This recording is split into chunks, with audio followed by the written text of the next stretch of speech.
All right, welcome in everyone to another deep dive. Today we're going to take a look at a really, I think, pivotal, really intense period. We're going to be looking at the U.S. Army's involvement in Iraq Yeah. between 2006 and 2007. Mhm. Two very, very significant years in that conflict. Oh, absolutely.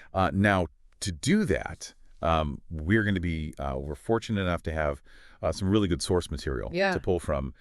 Specifically, we're going to be looking at excerpts from a piece titled "The U.S. Army in Iraq: A Crucible of Conflict, 2006 to 2007." Yeah. So, really kind of in-depth look at that specific time period. Yeah, and it really gets down to the nitty-gritty of what was happening there, like on the ground. Yeah, yeah, and it starts with a really striking scene. Actually, it's kind of when you think about Iraq. Maybe what comes to mind is this desolate landscape, the sound of helicopters, those big Chinooks, just that womp, womp, womp kind of cutting through the air. And then you've got these military vehicles churning up dust. And then these soldiers, fully equipped, Yeah. moving towards absolute uncertainty. Mm. It really, you can almost grasp the feeling of a nation that's just completely fractured at that time. Yeah, I think that opening passage really sets the stage for the immense challenge that the U.S. Army was facing in 2006 and 2007. Right. Because you have to remember, the mission, went from toppling Saddam Hussein, which was, the initial sort of objective, Yeah. evolved into this far more complex and dangerous task of trying to stabilize a country Yeah. that's deeply fractured, insurgency, sectarian violence. So between 2006 and 2007, the U.S. Army is up against a huge set of circumstances and challenges. Yeah, so let's dive into 2006 specifically, because the source really describes it as a tipping point. Right. What were the key factors that were happening that made it feel like, okay, this is where things are kind of coming to a head? Well, I think you have to look at the escalation of the insurgency, first and foremost, which was, becoming increasingly well-organized and sophisticated. Right. But I think even more significantly, the dramatic escalation of sectarian violence between the Sunni and Shiite populations, Yeah. That internal conflict really reached a boiling point in 2006. Yeah, so it wasn't just about confronting an external threat. It was this internal struggle that's tearing the country apart. Exactly. And the source paints a really stark picture of Baghdad in 2006. Yeah. It says it went from being this functioning capital city to a place defined by fear. Right. The constant threat of bombings, ambushes, daily skirmishes just became the lived reality Right. for the Iraqi people and, of course, the U.S. Army operating within that environment. Right. Now, as we kind of move into early 2007, we see a significant shift with the introduction of the surge strategy. Yeah. And the arrival of General David Petraeus. Yeah. This feels like a pretty big change in the overall approach. Were there any notable criticisms Well, or alternative approaches discussed at the time? Yeah, the appointment of General Petraeus and the surge strategy was a huge deal. The central idea, of course, was to deploy 30,000 more troops, primarily to secure Baghdad and other strategically vital areas to just try to reduce the level of violence, Yeah. just tamp it down. Yeah. But I think one of the key takeaways from the source is it wasn't just about the numbers, right? There was a more comprehensive strategy involved. So what else was it about, beyond just those raw troop numbers? Well, the surge also put a strong emphasis on securing the civilian population, protecting them, really training Iraqi security forces Right. so that they could eventually take responsibility for their own security and really building relationships Yeah. with those local Iraqi communities. So it was really a multifaceted approach, not just about the troop numbers. Yeah. And you can imagine just the sheer difficulty Right. of putting any of this stuff into practice, because you've got traditional warfare Right. happening alongside guerrilla tactics, Mm-hmm. the constant threat of IEDs, complex urban combat. This sounds incredibly challenging. It was an incredibly demanding operational environment. The U.S. Army was up against a very adaptable enemy, using a wide range of tactics from conventional attacks to, highly effective asymmetric warfare. Right. But the IEDs, you talk about a constant and insidious danger. Yeah. That really permeated every aspect of their operations. Yeah. And really influenced how they moved and acted. Yeah, and so given this just incredibly complex operational environment, Mm-hmm. the source really kind of emphasizes the test of endurance Yeah. and morale Right. that these soldiers on the ground had to go through. Mhm. What really stood out to you about their experience as it's described in here? I think just the relentless nature of their missions, Yeah. the countless foot patrols, the long drives through dangerous streets. I mean, they were on constant alert, Right. aware of potential threats just at every turn. Right. And the source quotes one veteran saying, every day felt like a game of survival. Wow. And that just really encapsulates the psychological toll. Yeah. I mean, IEDs, snipers, car bombs, it just became this exhausting routine where vigilance was the only way to survive. Yeah. And as the veteran put it, he said, "You just did it because you had no choice." Right. It's hard to grasp that level of just sustained pressure. Yeah. And then you focus in on Baghdad in the spring of 2007, Right. which the source really highlights as the epicenter of all this violence. It paints this picture of a city completely transformed. Yeah, Baghdad became the central focus of the search for a reason, because it was the heart of the violence, and stabilizing it was, deemed absolutely critical to the success of the mission. And Right. and the source describes how ordinary streets where people, once went about their daily lives Yeah. essentially became battleground, Right. you know? And it wasn't even this straightforward us versus them situation. No. You know, the source really details Sunni insurgents Right.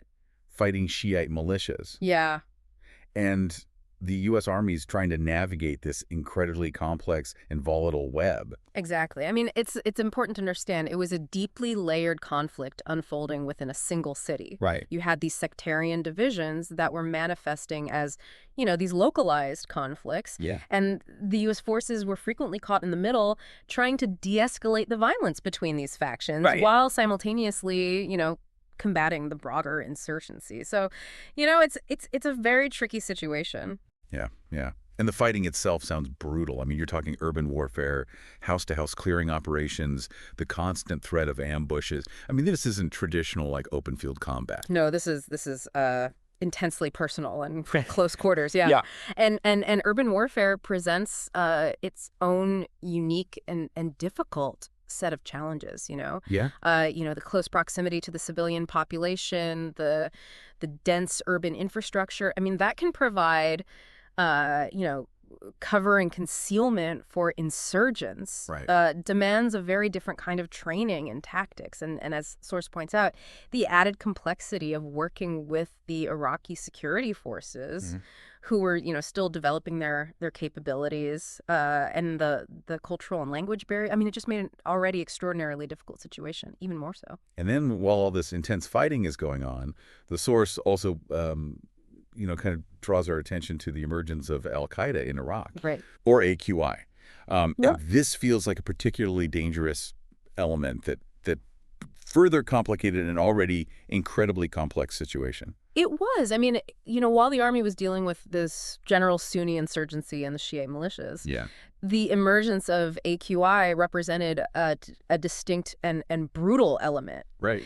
Unlike some of these other groups that maybe had more localized goals, Yeah. AQI, which was led by Abu Musab al-Zarqawi at that time, had a more radical transnational Islamist agenda, and they employed extremely violent tactics. So they were a whole other thing that the army had to contend with. Yeah, it sounds like, and the intelligence officer perspective that's shared in the source really emphasizes that the goal of AQI wasn't just about achieving, like, military victory. It was about actively fueling that sectarian violence. Right.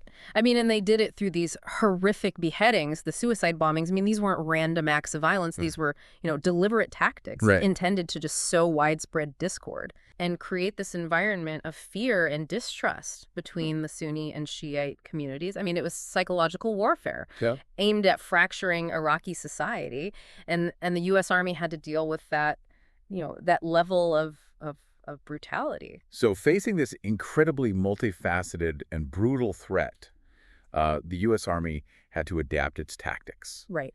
And we see this shift towards counterinsurgency strategies and a greater emphasis on local engagement.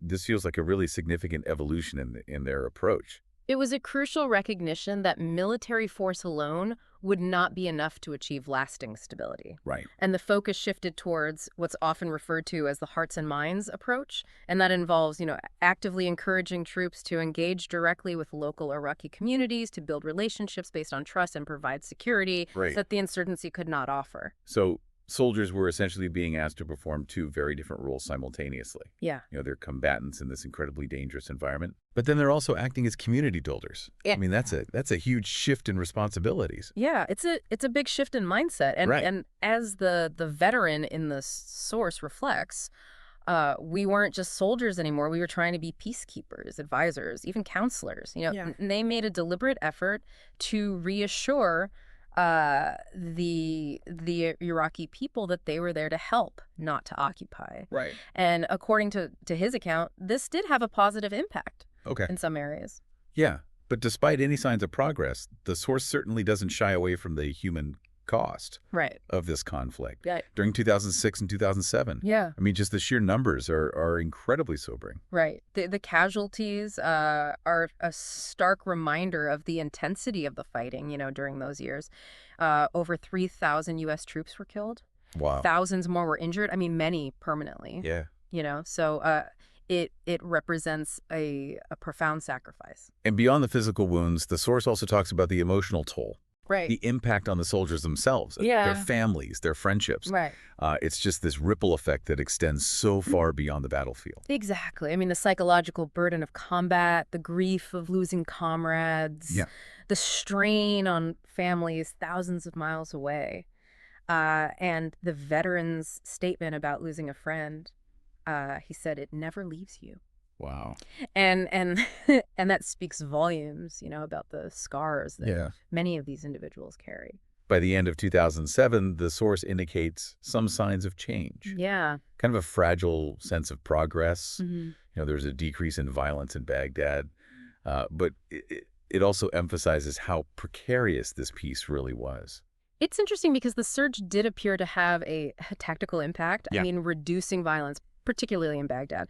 You saw the markets reopening, signs of recovery in neighborhoods that had been under insurgent control. But the underlying issues, the sectarian divisions, the political instability, I mean, they remained as challenges. So it was like the immediate situation had maybe improved. Yeah. But the larger strategic goals were very much a work in progress. Yeah. I mean, and the U.S. Arliss mission was far from complete. Right. And the source concludes by noting, that while the mission wasn't finished, the soldiers who served during that time could look back. Right. And know they played a significant role Right.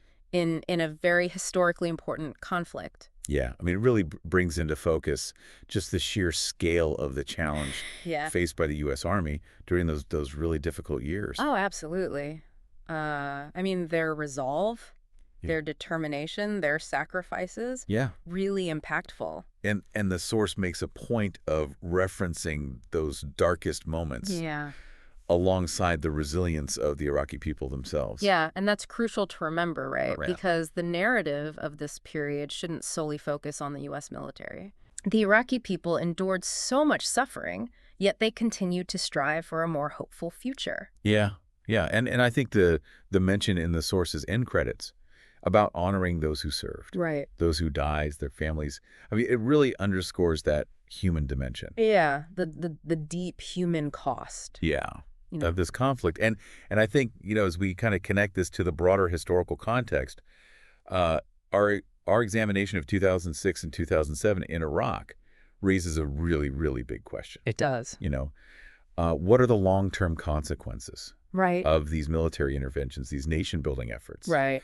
In these really complex geopolitical environments. Absolutely. And maybe even more importantly, how do we, as a society, understand and honor those individual human stories Right. behind these historical accounts? Right. It's something to really consider further. Yeah. So, folks, I hope you found this deep dive informative. We will be back again soon with another one. Thanks for listening. Thank you. Bye.